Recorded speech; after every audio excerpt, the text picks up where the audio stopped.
Sergeant Collier, I'm your new assistant driver. Tank school? That's home. I've never even seen the inside of a tank. Hello, I'm Kat from Free Cinema. This is a question for probably the members of the cast. We do get some glimpses of the character's past, but we don't get a CV of where they come from. We get like blurred half lines and all that. Was there a point in your research, not researching, but finding out what your characters were before the war, or were you just thrown into your characters as it were during the war? No, we all had very specific backstories. We worked a good 3 months at least, probably more, before the camera even started rolling, together and singularly. You guys want to add anything? You know, I'll jump into that. Each character had a very defined backstory. You know, Logan knew where he came from, what his father did, how he was raised, his childhood, his education. Every character had an incredibly detailed CV and past. There are a few scenes in the scripts that did detail specifically some of those character backstories. Ultimately became a directorial choice to sort of cut out the classic, now I'm going to tell the audience who these people are stuff, and create defined enough portraits. I mean, had their performances not been as outstanding as they are, I probably would have had to have placed those scenes into the movie in order to make them empathetic to the audience. It's a testament to their ability as actors that they're able to bring these dimensional characters to the screen, that we didn't need the standard issue, let me tell you who everybody is stuff. Okay. Yeah, gentleman here with the glasses.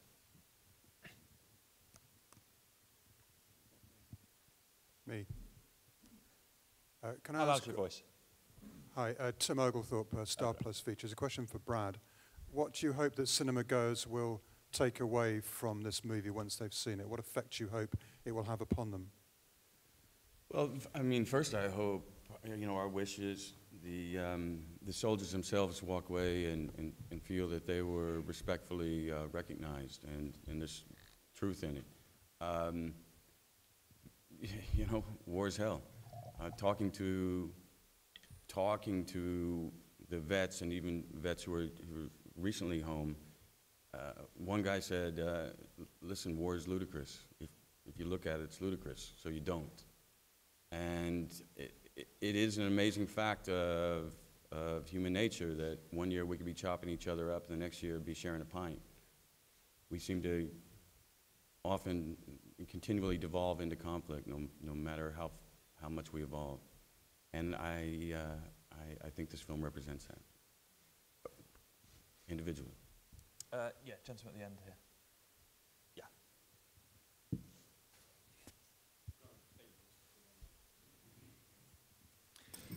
Dan from RTL Television. Ideals are peaceful, but history is violent. I was interested in whether the cast had an insight into the warrior within. As you say, when people leave the cinema, and most of the people in the screening with me, it had an effect on them, but did you have an insight into, you know, that element of yourselves? And is there ever a time you would feel that you would, you know, use violence to protect your own ideals and the people you love? That's for the cast. I mean, I kind of, I partially just answered that, but it is true. We talk and we can talk and we can talk and we better ourselves, but yet we seem to slip back into conflict, always. I mean, always. You know, just for that, I would say also, I think there's a universality to soldiering that was uniform in all the soldiers we had the privilege to talk to. And that really was that at the end of the day, for the most part, people don't go to war for, you know, political ideals or personal philosophies. At the end of the day, you're there fighting for the guy next to you and for the guys who have become your family there. And I think that's something that we really, really wanted to get in touch with. And I think that, I hope that comes across in the movie. I think that's kind of the point. Did you feel you could have done what they did, though, is what I'm saying? Sure, yes. I I mean, what's fascinating about World War II is, whereas today we have an all-volunteer army and career cadre of professional soldiers staffing that army, you know, at the senior NCO and officer levels, in World War II, it really was our neighbors, our friends were drafted into this conflict. So the men that fought this war, the men that bore the brunt of the fighting, were everyday people who, in their lifetime, growing up, adolescence, never imagined themselves in these situations. The warrior is in all of us, I believe, and it's just a question of circumstances when that warrior is awakened. Yes, gentleman in the glasses. Hi, Max Hubbard for Filmoria. I just a question to David and to Brad, really, about how you went about assembling your band of brothers. Was there any of the parts written with anyone specific in mind, or how did they come on board? In the writing phase, normally I try not to envision any specific actor because I like the characters to sort of reveal themselves in that process. I wrote the role of Gordo with Mike in mind. We had worked together on that. and you know, as he indicated, I'm not the easiest person to work for, so specifically I created a role that's complex, nuanced, with a lot of shades, and he had to do his work and find quite a bit of that and bring that to the screen.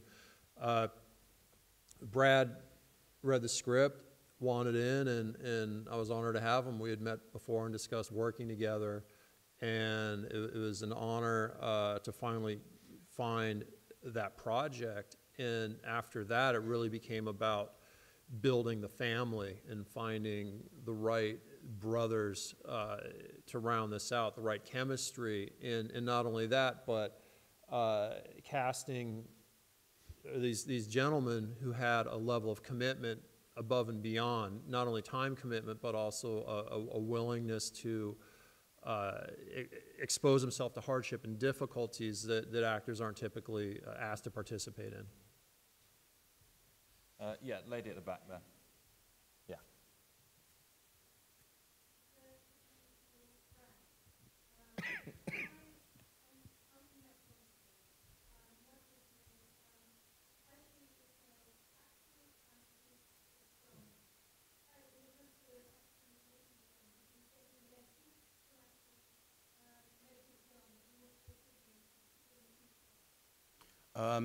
Absolutely. One, I was kind of given an honorary degree as producer on this one. Most of these guys did the heavy lifting. But I take a lot from this film. I mean, the greatest thing an actor can experience is discovery. The greatest thing an artist can walk away is to learn something about themselves and about the world. And this was one of those for all of us. I know I speak for all of us on that front. We all walked away absolutely enriched, and for me specifically, it was a real study in leadership, in earning one's respect, and being responsible for others. And I walk away knowing I'm a better father because of the experience. I wanted to ask, actually, with it being such an immersive experience as actors, did you find it harder than usual to transition back to normal life, like when you wrapped? No, it's a fair question. Anyone want to jump in? Yeah, I mean, I absolutely, I think we all did. I think, look, at the end of the day, you know, we put on makeup and say lines, you know. We operate under this umbrella of safety, you know, where there's not real bullets being shot at us.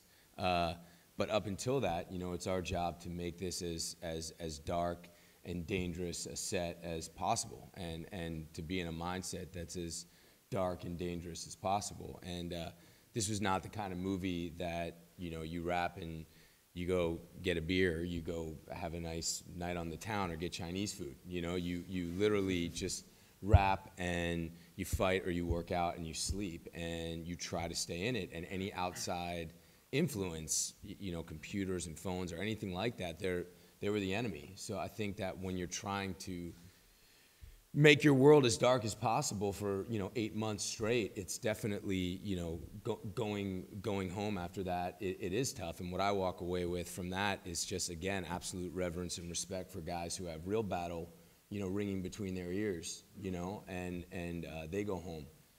Because yeah, it had a big effect on me. And again, you know, I'm a monkey who wears makeup, you know. Because of that responsibility, I suppose, that it feels like you all experienced. Do you think it's the most demanding project that you've done as an actor, Shia or Logan? Definitely the most demanding project. It was the most committed project in terms of last year. I mean, I could say that I was looking for a really good challenge, and after reading this script, it was this or nothing. So dedicated pretty much all of last year to this project, as did everybody else, really. And that's what David was looking for. And in doing that, we had, you know, great time to do research on a very detailed level and really get to know one another, which is the most important aspect, I think, to pre-production, is getting to know the people you're working with on a very personal level and building that comfort. Yeah, it was definitely the most dedicated film process I've ever, you know, been a part of. It might be the wrong choice of word, but did you enjoy it, Shia? Oh yeah, this has been the most rewarding, incredible experience of my life, both in work and in life. Extremely rewarding and really magical moment for me in my life. I started this war killing Germans in Africa. Now I'm killing Germans in Germany. Been with these fine gentlemen for years.